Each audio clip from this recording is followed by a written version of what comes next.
Hello, this is Carl Keith, Montgomery County Auditor, and welcome to another edition of Auds and Ends. This is a podcast video production of the Montgomery County Auditor's Office that we have started doing on a monthly basis, and it's our opportunity to meet with some very special people in the community and find out more about what they do and how they interact with people in the community and the services they're involved with. And I'm so thrilled to have with me today Montgomery County Commissioner Judy Dodge. Thank you for joining us, Judy. I've been looking forward to this. Judy and I have known each other a long time. Let's just put it that way. Let's just leave it at that. And she has had a long and distinguished career in local government and state government. Yeah. A number of different roles. Yeah. And Judy, you and I probably go back to the early 80s. Yes, I think so. I was thinking about that the other day. I thought, my gosh, I remember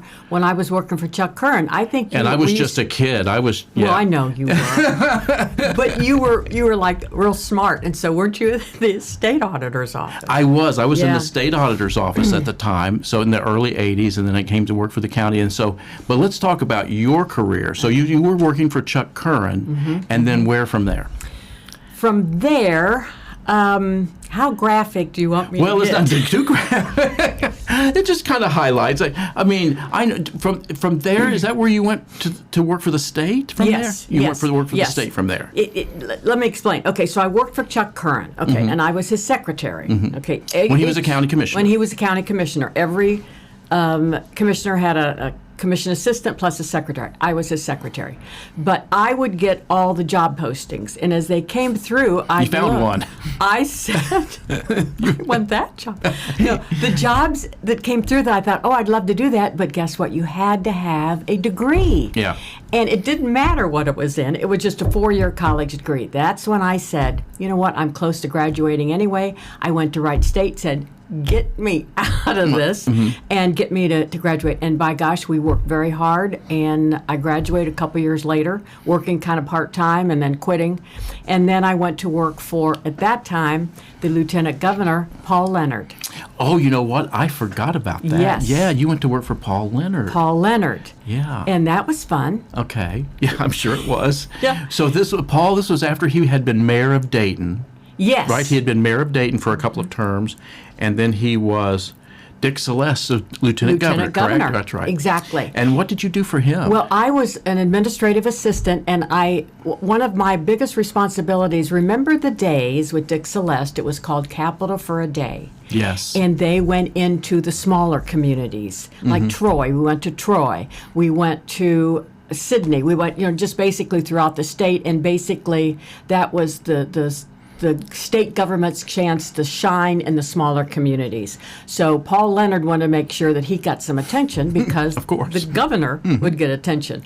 So my responsibility was to go into that community and find things for him to do, such as touring the businesses. He loved to run, so I would always try to get high school kids to run with him around their track. Okay. And it really was fun, and I had a chance to travel. We went up to Cedar Point one time, and we went with the director of agriculture at the time, who actually, what their responsibility was to actually go into these parks and make sure every single ride was safe. Right.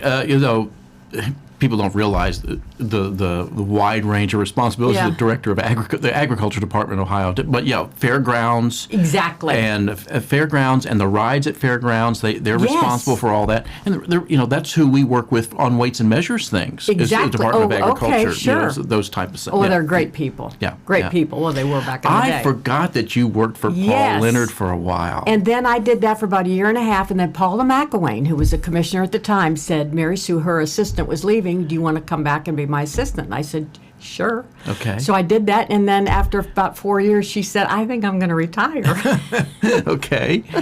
So then I went to work for Lee Fisher when he was the Attorney General. When he was Attorney General. See, now I remember that really well. I remember. And I was what was called like a field rep. I was responsible for 10 counties.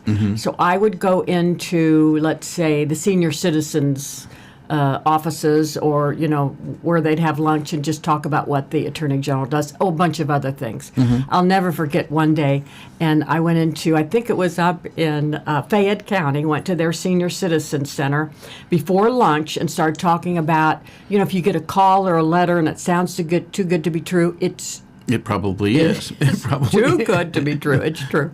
So don't sign up, blah, blah, blah. So then all of a sudden at the back of the room, a gentleman just started walking towards me. Now, this is back in the 90s when we didn't have all the tension about people doing right. things.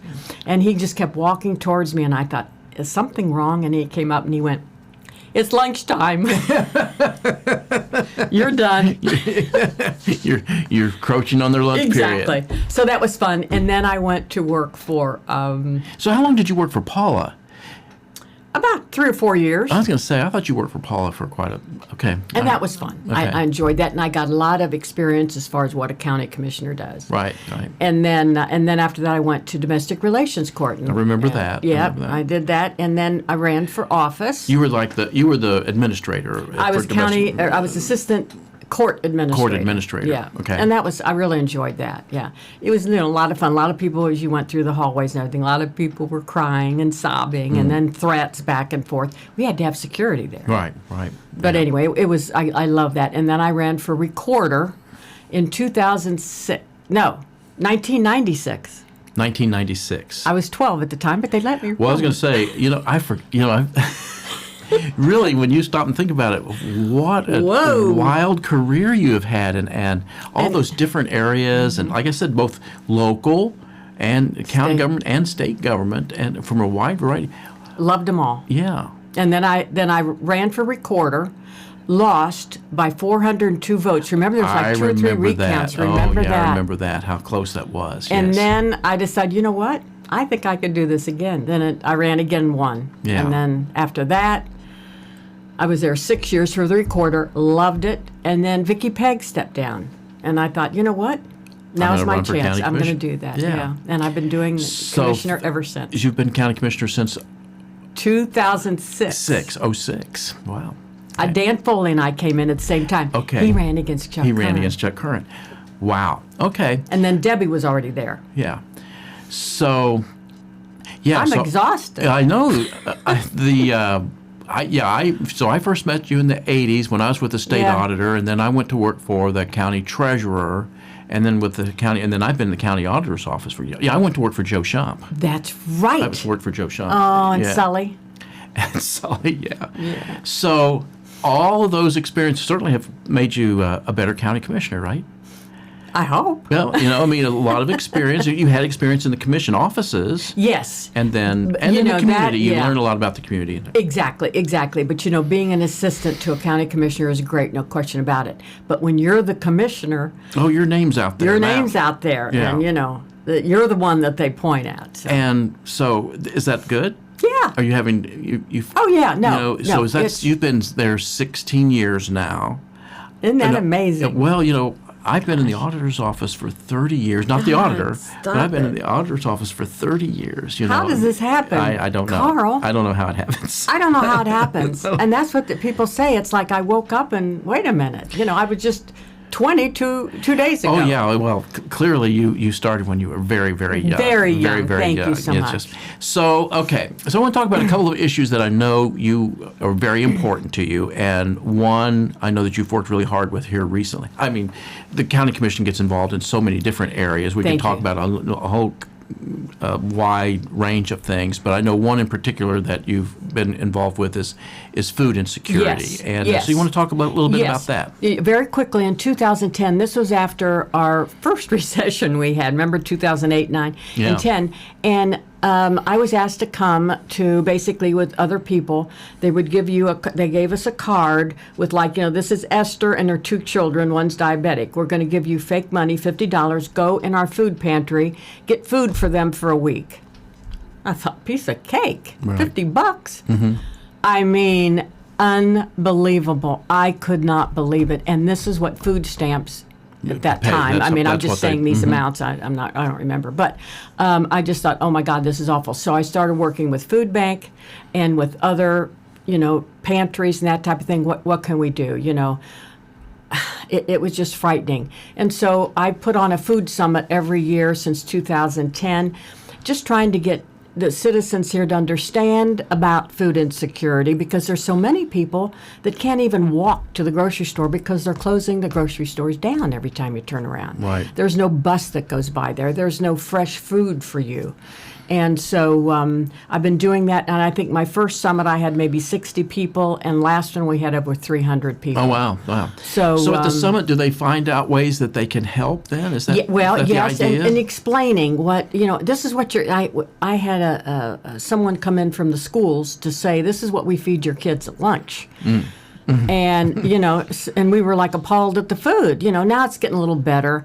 And last year we had a group of individuals that came that own restaurants and farmers that are culturally diverse. And so that was interesting to see about, Mexican foods and the kind of food that they serve. Sure. And, I think Ukraine has brought us all so passionate about different cultures, and right. so I want to do that. So anyway, our communities become more more diverse. Yes, our communities it has. become more diverse. Absolutely. So anything I can do, I help with Homeful. The things that they do, they're putting a grocery store in up there off Germantown and Gettysburg. I'm really trying to help, like Gem City Market. I mean, what a treasure that is, and I helped with because we've Klein. had these food deserts. Food deserts, yeah. That we've. Thank you for putting that out. Food deserts, exactly, yeah. And we need people to be able to get to the food, the fresh food, and the good food for you. We can't keep feeding our kids McDonald's. Right. And, because it gets into all kinds of. Besides of hunger is a concern. Yeah. But it's lack of good nutrition too. Exactly. Right. We can't all eat, like you said, we can't all eat French fries and cheeseburgers every day. Yeah, I like good French fries. Oh, yeah. Trust me, I've got my favorites. But one of the things, I've been to the schools, and they do breakfast for the kids, because they have found out over the years, by 10 o'clock, these kids are like, comatose. There's no food in their stomach. And so that starts them out well. And they give them backpacks to take home on the weekends, so they at least got a couple meals. And That's so important. A lot of the schools are doing the year-round lunches, right? Oh, yeah. Year-round lunches. Yeah. And Yeah. I've got, I live in Dayton. I live in Belmont, close to Belmont High School, and so I'll see kids, walking to school, and sometimes they're walking. I've noticed they're walking really early in the morning. And said, "What time does school start?" You say, "Oh, we're going early so we can get breakfast. We can get breakfast." Oh, well, good for you. Isn't it sad? It's just sad. And thanks to, I shouldn't say thanks, but with the pandemic and everything, the government has increased SNAP benefits. Well, that's ending now another month. So people that had, some extra money there for good food, gone. Okay, well, I'm going to shift gears here just a little bit, because do we have any time left? Well, I don't know. But another, that's kind of a tragic situation there that you're dealing with, right? The food insecurity. I'm going to switch to another one it's a difficult, because you're on the One Ohio Recovery Foundation that dealing with the opioid issues with the opioid. And in fact, I saw you on TV recently talking about it. And so talk a little bit about your role there. Sure. You're on the board, right? Yeah, I am like the head of the board. Okay. There's about 14 on the board, and it's individuals that are, like, from the largest city. We have the mayor on, a township trustee, somebody from a village, and then we have like Adamus representative. We have someone from Gadaha, public health, from law enforcement. These are the people that have basically suffered through this horrible opiate pandemic that we had the front lines, and that's what we're concerned about. So I'm the representative that goes to Ohio in Columbus and have meetings with all the other representatives from the other districts. I think there's about 19 districts. Plus, the governor has appointed people to be on this board, as well as the attorney general, the state senate, the state representatives. So it's a huge board. And what we're trying to come up with, an MOU, to make sure as we get this money that is, come to us, that we pass it out distributively, and that the people that really need it, such as treatment centers, such as, hospitals, such all kinds of stuff. So It's way still in the beginnings. Yeah. So you talk about the money. So the money is coming from settlements Lots, with the from the settlements. with the pharmaceutical companies. Pharmaceutical companies, absolutely, millions and millions of dollars, and they don't want to squander it. And Sure. I understand. They want to make sure that every T is crossed, every I is dotted, and we're doing it right, so that we can't come back and say, well, you guys really screwed this up. Well, it was such a tragic time period in for our county when we were leading the country in Thank you. the Wasn't that number wonderful? of opioids. Exactly, 500 and right after we were leading the country in the number of foreclosures, and Yes. we've had a really, really rough time. But We did. Things seem to be.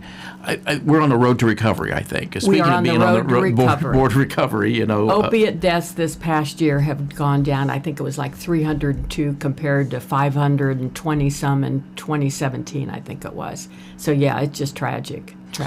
So, the county auditor's office and the county commissioners, like everything else, we work together on a number do? of different issues. We do.